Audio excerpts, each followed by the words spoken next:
Thanks a lot for that session. Quickly, we're going to be hearing from a very special person from us, who's just going to talk very briefly on how to build sustainability as a business owner. My name is Kenneth Igiri, and in 2019, I questioned myself.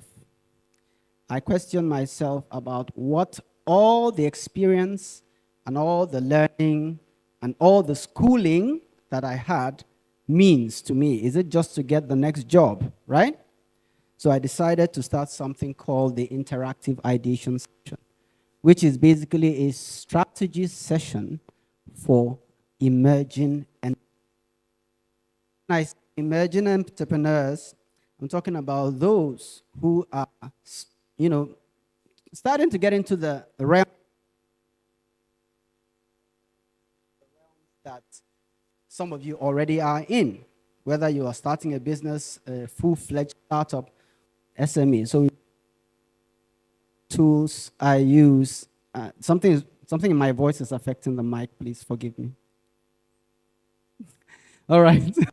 Some of the tools we use for big businesses in my career. I've been in IT for over 20 years, for almost 20 years. Some of those tools, they make sense in those contexts. So I asked myself, how do I make them make sense for someone who doesn't know what the word entrepreneur means, for someone who doesn't know what the word, what other word do we speak in business terms here? Value, or what do you call it again? Pitch. Somebody who doesn't know those things. I try to simplify it in my interactive ideation session, and I like some of the thoughts that were shared earlier about that dichotomy between formal and informal. Our reality is different from the West. The West, the West has built some of their systems for centuries. So if you try to carry something in the academic sector and dump it on us, as it is today, you might have challenges. So we try to, sit with individual entrepreneurs to say, what is your reality? And how can we make it work for you? How can we help you make it work? I'm so thankful that we had an academic here as well who said he is involved in reading about things, in quote, that don't concern him. It reminds me about a conversation I was having with Dr. Faith Nwobia, who is sitting here, Utidia, about the fact that Messi is more popular than all the three coaches that coached him. Do you know that? Who are his three coaches? Name three of them. Who can name three of them? For 5,000 naira. You can name three of his coaches. Okay. No, I can't. I won't let you name. You're the owner of the program. Got it? So you see, but the point is that he's more popular than any of his coaches, right? He's probably richer than many of his coaches, right? So in this world that we are in, there are people that play different roles to advance society. Not all of us have to be mega wealthy. Not all of us have to be mega famous, right? But we have to play our roles to advance society. So some of us have to play the roles of an academic, like the professor. Some of us have to play the roles of coaches, and that's what I do. Some of us have to play other roles. Otherwise, there will be no balance in society. So I just want to encourage you, if you find your place, what we do is strategy. Strategy is about positioning. Roger Martin calls it playing to win, or first of all, where to play and how to win, which means identify based on your strengths, based on your realities, your environment, where is the best place that will give you the maximum advantage. So that's basically what we try to do, because we know not everyone can be super mega like Elon Musk, right? Not everyone can be like Money Point, but there is a place for you, and we help you to identify that place. So that's a little bit about me and my background. There's a word I want you to remember in this short speech as I enter into what I want to share with you. The word is fat. Everybody say fat. Somebody was disturbing us there. Say it again. Everybody say fat. The first one is fortunate. I want to tell you that as a young person, most of you are below the age of maybe 30, 35. Am I correct? How old do you think I am? You're close, you tried. I deliberately wear a white beard so that, because most people don't agree that I'm as old as you said. So it's my beard that is helping me now, right? So you are fortunate. You're in a fortunate generation. There are many reasons, but I'll just point out a few. First of all, you're fortunate to have all the problems you have. Hello? He doesn't agree with me. You're fortunate to have problems because the problems are an opportunity for you to deploy your skills. You're fortunate to have problems because, do you know that many people around the world are moving towards Africa, right? Because that is where the problems to solve are. A lot of parts of the world, they have solved the majority of their problems, right? They've solved the majority of their really big problems. So those who are running here, those who want to make impact, those who want to jackpot and leverage what other people have solved is a different audience, right?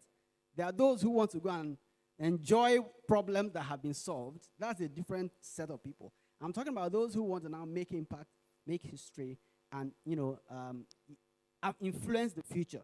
They're looking for where the problems are. So you're fortunate that you have a set of problems around you, threats around you, and we've identified those things as opportunities. So that's fortunate. The second thing that makes you fortunate is that you're living in a digital age. I schooled in Futo. If I wanted money from my parents, I would take a night bus and sit on a what do you call it? There's a stool that you sit in the middle so that you save money. Night bus. Attach, yes. Thank you very much. You see, some of you have never heard that word before, right?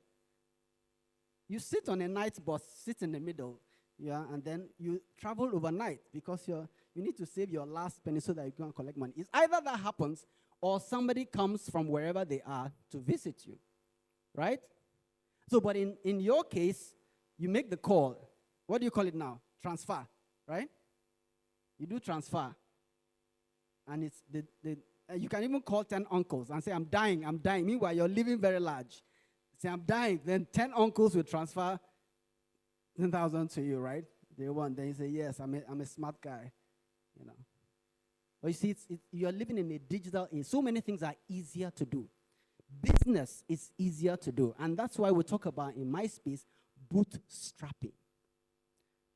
I come from the computing world. When you turn in a computer, it reads a little bit of information from its ROM, loads it, and then says, where's the OS? It starts looking for where the operating system is on the disk. Then it tells OS, we're ready, power has come. Start loading, loads all the programs, displays your desktop, starts up the automated programs. It bootstraps, it starts itself. It doesn't need external capital, right? It doesn't wait for $100,000 from whoever in order to start moving, because it has certain advantages in its design. And I'm saying that you have certain of those advantages in your generation that you can go on a platform. I'm giving you practical examples now. Call Canva and say, I want to learn how to design. And when I learn it, I take a paid subscription for maybe $12 a month. And I go out there and tell people, I can design your complimentary card for. Is my time up? I can't believe it. Is that how much 10 minutes? Okay. $10 for $12 a month. Then you charge maybe what? $5,000 to do it. $5,000 to do for each person. You can pay for your Canva. You can do flyers. You can do, without having a shop, without having a lot of capital, without raising funds, you bootstrap. I could give many other examples, but my time is up, and I'll just finally say, in fact, I have two or three more things to say. The second A is attitude. The third letter there is T, tenacity. Today we talk about consistency because you're on a social media generation, right? Have you heard the word consistency before? But I have another word for you, tenacity or resilience. Being consistent in the midst of difficulty, right? That is an attitude you build. There are other attitudes like timekeeping, attitudes like customer experience, because those are things that set you apart on our continent, right? They can set you apart. I won't elaborate on them because of time. I don't want my lead to stand too much. Finally, I know I will say finally like another 5 times before I sit down. Yes. It's part of the speech. Yes. Yeah. All right. So I will not elaborate on that because of time. There are some things I've picked up from today's conversation which I want to close my session with. SMEs must aggregate. The structure of an SME is not the same as a startup, which can scale, like you move from today to 100,000 global Facebook, and there can only be very few startups of that nature. The rest of us must be the 95% that Prof talked about. So there has to be some kind of aggregation.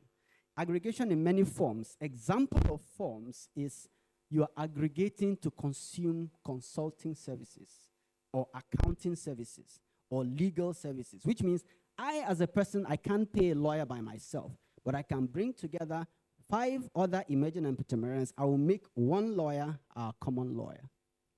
You share the cost, right? Because you want to succeed profitably.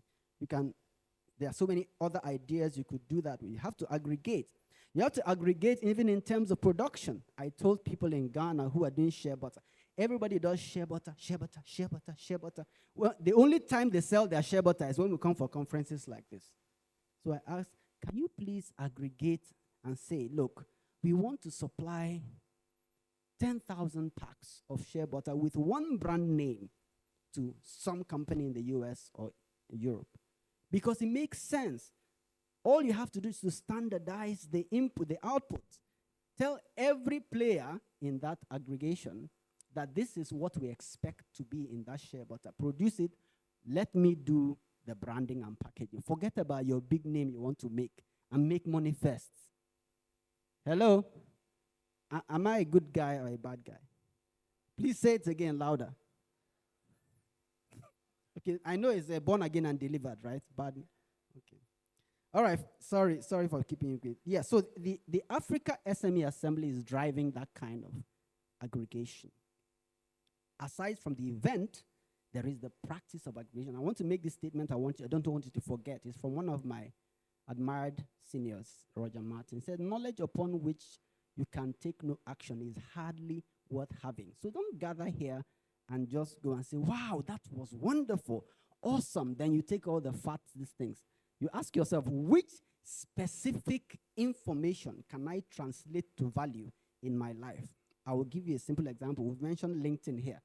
Of all the panelists that you've seen, can you select one to sit with, to connect with, to listen to mentor you? Because when you do that, you go deeper than whatever can be said here. Are you there? Are you there? Are you still alive? Are you still awake? I'm seeing somebody who is not awake, but I won't point him out so that I don't embarrass. Knowledge is capital.